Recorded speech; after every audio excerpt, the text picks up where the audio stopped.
ॐ स्थापकाय च धर्मस्य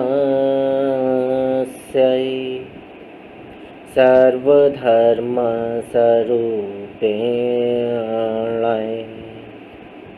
अवतारवरिष्ठाय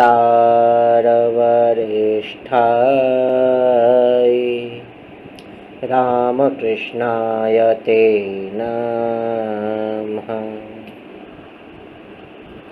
साधना की भी आवश्यकता है, परंतु साधक दो तरह के होते हैं। एक तरह के साधकों का स्वभाव बंदर के बच्चे जैसा होता है, दूसरे तरह के साधक का बिल्ली के बच्चे जैसा। बंदर का बच्चा किसी तरह खुद अपनी माँ को पकड़े रहता है। इसी तरह कोई साधक सोचते हैं हमें इतना जप करना चाहिए, इतनी देर तक ध्यान करना चाहिए, इतनी तपस्या करनी चाहिए, तब कहीं ईश्वर मिलेंगे।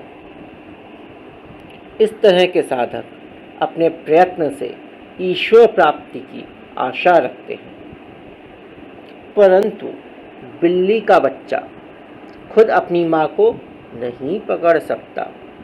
वह पड़ा हुआ बस मियाऊं मियाऊं करके पुकारता है। उसकी माँ चाहे जो करे।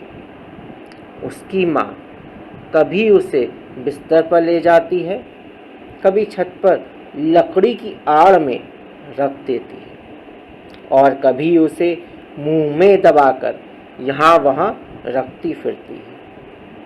वह स्वयं अपनी माँ को पकड़ना नहीं जानता।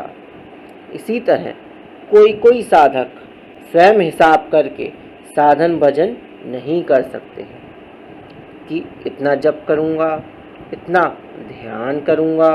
वह केवल व्याकुल होकर रो रो कर उन्हें पुकारता है। उसका रोना सुनकर वे फिर रह नहीं सकते, आकर दर्शन ज़रूर देते हैं। तो हमारे पास मुख्यतः दो तरह के साधक होते हैं। एक आप कह सकते हैं राजयोग के साधक और एक आपके भक्ति योग के पथ के साधक। तो भक्ति योग के जो साधक हैं वो आपके बिल्ली के बच्चे की तरह समान हैं कि वो भगवान भगवान भक्ति भाव से ओतप्रोत अपने आप को करते जाते हैं। भक्ति भाव भगवान का नाम सिमरन करना, नाम जपन करना, तो ये सारी चीज़ें वे करते रहते हैं। तो बिल्ली के बच्चे की तरह समान होते हैं, साधन भजन करते हैं इस तरीके से। तो बस नाम लेते रहते हैं ईश्वर का। और दूसरी तरह के साधक होते हैं जो कि राजयोग के पद के साधक होते हैं, जो कि अष्टांग योग को फॉलो करते हैं।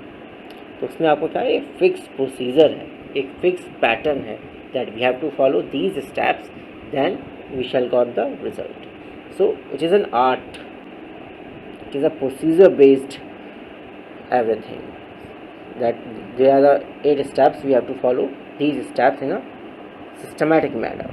Then we can have the realization of God in a particular fixed period of time or in a stipulated period of time. So these are the two main methods of attaining self liberation or self realization or God realization. So any person having the his own capacity can choose the way of the God realization or self realization and come into the spiritual practices as he thinks fit himself for the practices. Om Shanti Shanti Shanti.